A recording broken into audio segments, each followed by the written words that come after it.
Grace and peace to you all this morning from God the Father in the name of his Son, who is Jesus the Christ. I've decided to go with a topic of food for this Sunday, which Darlene mentioned right at the outset. There's a couple reasons, I guess, that food is at the top of mind, for me at least, and maybe also for you. The most obvious one is being the third Sunday, so we've got lunch, and we've got the smell of lunch to accompany us as we close out the back half of our worship service here. Also, my garden has been producing abundantly. I've been trying to figure out what to do with all my tomatoes and whatnot that are coming out of the garden.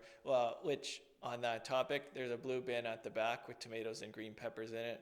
Help yourself before you go home if you want to bring some tomatoes with you if you haven't got enough from your own garden.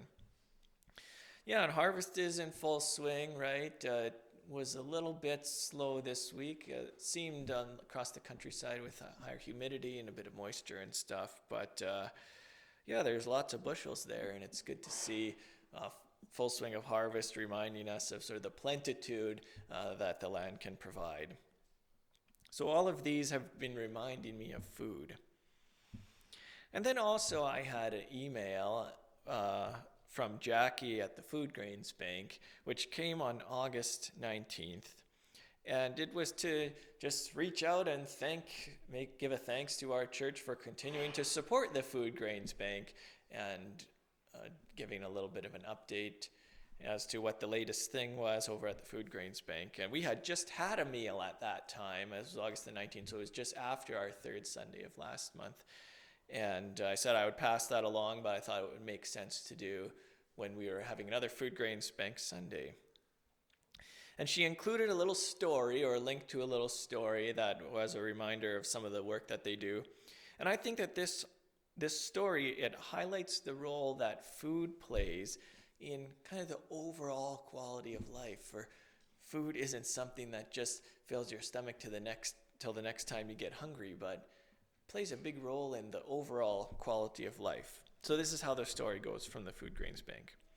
The work of our members and their local partners isn't only about helping people to fill their plates, but restoring their ability to take part in life's meaningful celebrations without financial burden. This is the story of Keo Sofal, a 65-year-old Cambodian widow living in Prevong province, where agriculture is the main livelihood for households. To provide for her older sister and 2 grandchildren in her care, Keo grew vegetables and raised fish on her home farm, but struggled to produce enough food for their daily consumption.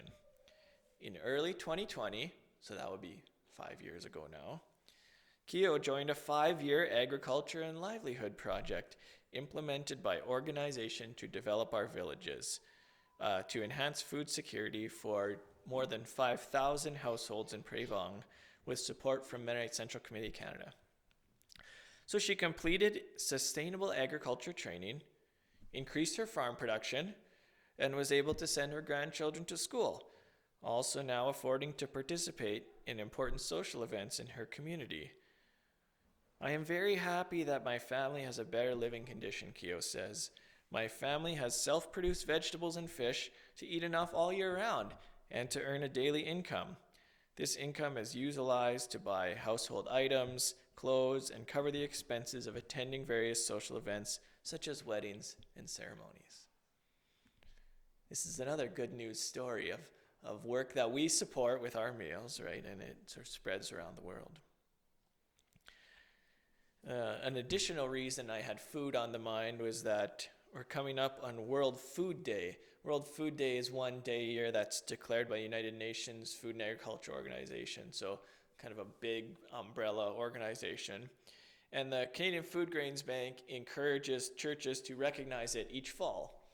Now, the date that they suggested to recognize World Food Day is the one in October where I'm not speaking.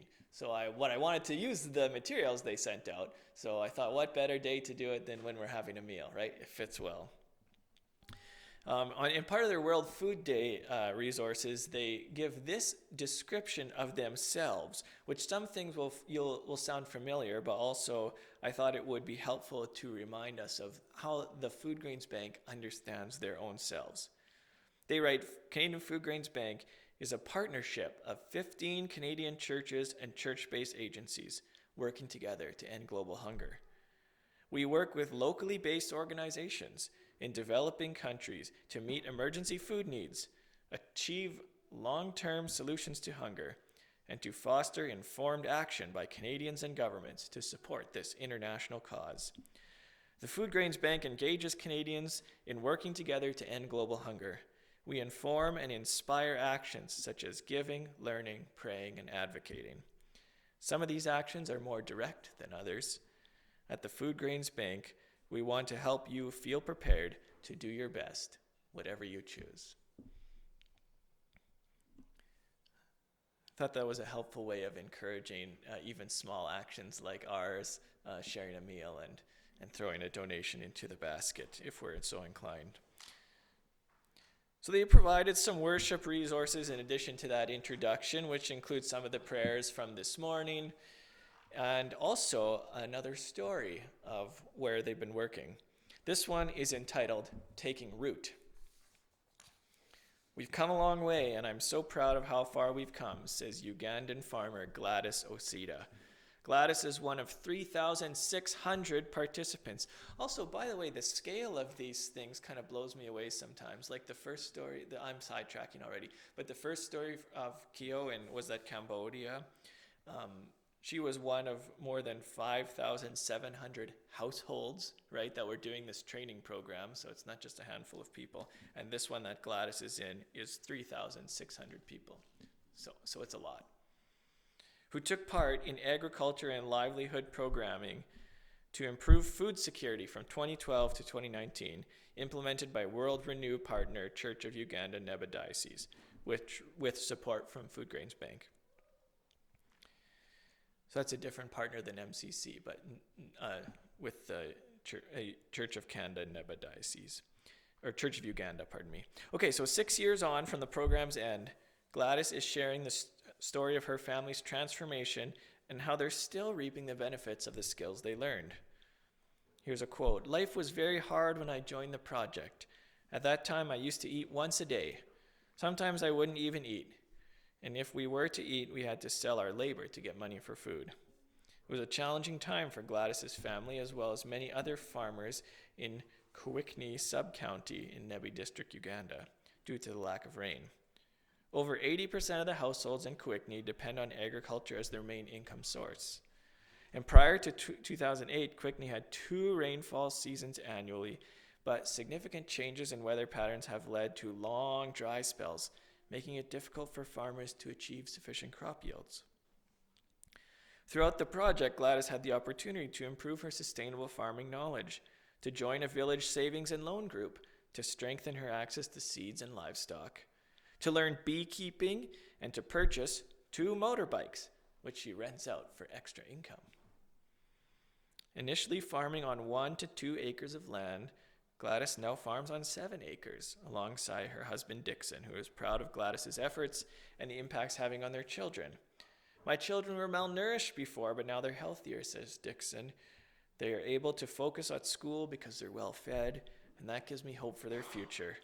The children are happy about what she's doing. She's a role model in this community. All 15 Food Grains Bank members work with partners in this way, improving access to food for people like Gladys and her family.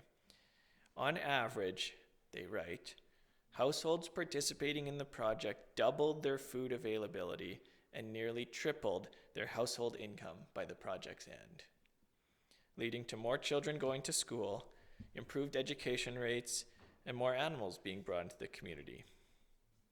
It's pretty amazing. We've now heard 2 stories from the Food Grains Bank, stories of success, I would call them. Let's consider how they connect to the 2 stories we heard from the Bible today. The first one, they're kind of back to back, but I think they are 2 different sort of anecdotes of Elijah. In the first one, Elijah speaks God's word of drought. There won't be dew nor rain in this land until I say so. This is a judgment on the actions of the king of the day, Ahab. His name comes and goes in passing in our little selection from today, but Ahab is the king of the day, who, as it happens, is a particularly idolatrous king. Lots of the kings of the Old Testament weren't great. Ahab was one of the worst. Worshipping foreign gods, replacing worship of Yahweh with the worship of Baal and Asherah, and that we learn in chapter 16, so immediately preceding the part that we heard today, is this sort of litany of things that Ahab is doing wrong as the king. And the significance of the drought as a symbolic curse should probably not be lost on us as a farming community or hearing how the drought affected folks in Uganda, right? Water is the source of life, and in this sort of symbolic action, Elijah is showing that if God giveth, God can also taketh away. So it's a symbolic thing that Elijah is doing by declaring this drought as about God as the source of life. But it's also a symbol of superiority over Baal, the other god that Ahab and lots of the other Israelites sort of tend to go towards when they forget to worship Yahweh, or when they choose not to. Because this curse of the drought is sort of specifically directed towards the idolatry of Baal worship, because Baal is a storm god who brings rain to farmland. Like, this name comes up all the time in the Old Testament, and I didn't really know that much about Baal. Baal, you may have seen it. But Baal is a storm god who brings rain to farmland. So once I learned this, you can kind of sort of see why the people might be tempted to appeal to Baal as farmers, right? As people who live on the land. We kind of wonder when we read the Old Testament, why do they repeatedly sort of turn away from God towards these other foreign gods? And then this doesn't usually work out for well. There's some symbolic judgment against them. But if you're struggling and if you just want to have a good crop once in a while, maybe the temptation to turn towards this supposed storm god who can bring rain, I could see how that would be real. So there's a double critique here, I guess that's what I'm trying to say. When Elijah says there's not going to be any rain or dew, there's a double critique. The drought reminds them of their dependence on God to send rain and to sustain life. Yes. And also the drought is a condemnation of their idolatrous worship of another god, of Baal, who cannot ultimately do the one thing that Baal promises to do, right? Send rain, the storm god. And Elijah himself will not feel the effects of the drought. God gives him directly instructions on where to find a safe place of refuge. Go beyond the Jordan and find this particular brook, and he can hang out there safely. Can't imagine he would be in the good graces of the king or of his neighbors after pronouncing this drought, so having a place to lay low for a while is good. There will be a safe place to take refuge, a brook to drink from, and ravens to bring him twice daily delivery of food, of meat, and bread. Even in times of hardship and scarcity, which God declares through the prophet Elijah, the drought is the prototypical example of hardship and scarcity. Even through that, God is able to provide with this demonstration to the prophet Elijah, water and food. But then we get carried into the second story, because after a while, the brook does dry up. Because indeed there is a drought in the land, and with no dew or no rain, it's not funneling into Elijah's brook either, and it dries up. Elijah now is in a bit of a tight spot, because where he was told to go and be sustained by God, it's not working anymore. Might he have felt abandoned by God when that brook dried up? Certainly possible. Can't imagine he would have been that eager to proclaim a drought and then find himself sitting beside a dry brook at God's command. But God sort of pulls him out of it and finds another way forward, because God does not abandon him. He gives him some additional instructions. God says, go into this certain town, which is not a Jewish town, it's a Gentile town. Go into this certain town and go to a widow's house. Ask her to draw you a drink of water and to bake you some bread, or give you a meal of bread.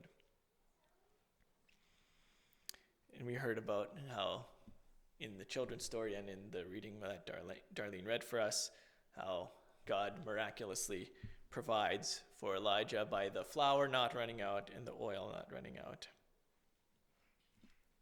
God provides for Elijah, and actually for the household of the widow here, because Elijah is not the only one who finds himself in a predicament. He's stuck with no food and water, and he goes to the widow's house, and what do they say? We haven't got any food either. I was going to bake this very last loaf of bread for my son before we'll die. This is our last meal.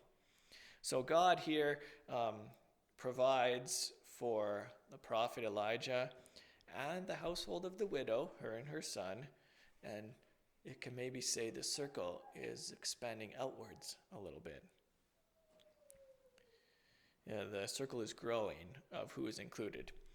And the direct provision from God in the form of food continues for this household, the widow and Elijah in the household, quote, until the day the Lord sends rain to the earth, which of course God eventually will do. The drought doesn't last forever. So that provision lasts till the day the Lord sends rain to the earth, or in other words, until all are fed. Perhaps God is trying to prove a point. Perhaps this story does include an indictment of idolatry for worshiping foreign gods. Perhaps it is meant to encourage us to put our trust in God and to throw ourselves on the mercy of God to provide for us, even when we feel like maybe it's not obvious how that will happen. But at the end of the day, God is going to continue to feed until all are fed, until the day when rain comes. The work isn't done for God until all are fed. I think this brings us back to the work of the Food Grains Bank, until all are fed. What they do is much more than just emergency food assistance, although that's really important too, and I don't want to overlook just giving a hungry person a meal and how important that can be. I think about this situation in places of famine. It's heartbreaking to read about a place like Gaza where food isn't allowed in when people are starving, and other places with drought or sort of other ecological disasters where they can't feed themselves. So emergency food assistance is important. I don't want to overlook that. But that being said, our meals in the basement, our donations that we send their way, our prayers that we pray for the Food Grains Bank when we're gathered in this room and when we're at home, they support them as they work for a holistic approach. This includes, as we heard, improvements to farming methods, as well as advocating for political intervention. Something that I personally have not been involved a lot of, but I'm sort of happy that they do, that they're lobbying elected officials to try and change the official stance of Canada to help out places where there's not enough to eat or where hunger is a big problem. This is what they write about the impact of Canadian aid, so I want us to consider this. It is estimated that up to 757 million people are facing hunger worldwide and do not enjoy food security, quotes, meaning they do not have regular access to enough nutritious food to live healthy and active lives. Countries like Canada help support communities around the world facing hunger by providing international aid, also known as ODA, Official Development Assistance. The Food Grains Bank is a partnership of 15 churches and church-based organizations that we heard, and together they represent nearly 30 denominations working to end world hunger. We believe that supporting international aid leads to peace, prosperity, and improved health worldwide. And it's not just about charity. ODA helps create trade opportunities, boosts economies, and encourages education while building a better future for everyone. thought that was an interesting way to frame the work of the Food Grains Bank. We started by just talking about food, which is smell the meal downstairs makes us call to mind food, but what's being talked about here is food in a much different way. It represents something much bigger. And in the work of foreign aid, they can use food to advance other things like peace, prosperity, and improved health care worldwide. And I kind of get it, we're talking here about foreign aid, and in Canada, for example, we have a federal deficit that just continues to balloon, right? And foreign aid is a perennial contender for budget cuts. We got to stop spending money somewhere. Why don't we spend it on ourselves and stop spending it on places halfway around the world? Because I get that, especially as politicians are always looking to speak directly to the people who elect them. If they got to do something that helps the voters, and maybe foreign aid doesn't directly help the voters. But considering all the things that the Food Grains Bank says that their work contributes to, as they put foreign aid dollars to work, because oftentimes it's not the government directly who is providing foreign aid, it's these official development assistance agencies, which includes the Food Grains Bank. And when you think about those things that they say their work contributes to, it's kind of amazing. Peace, prosperity, improved health, trade opportunities, boosting economies, encouraging education, a better future for everyone. This is a compelling vision, and it's one that I am on board with supporting.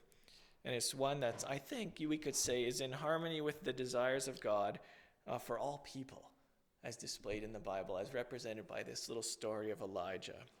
It starts with one, and it spreads outward until all are fed.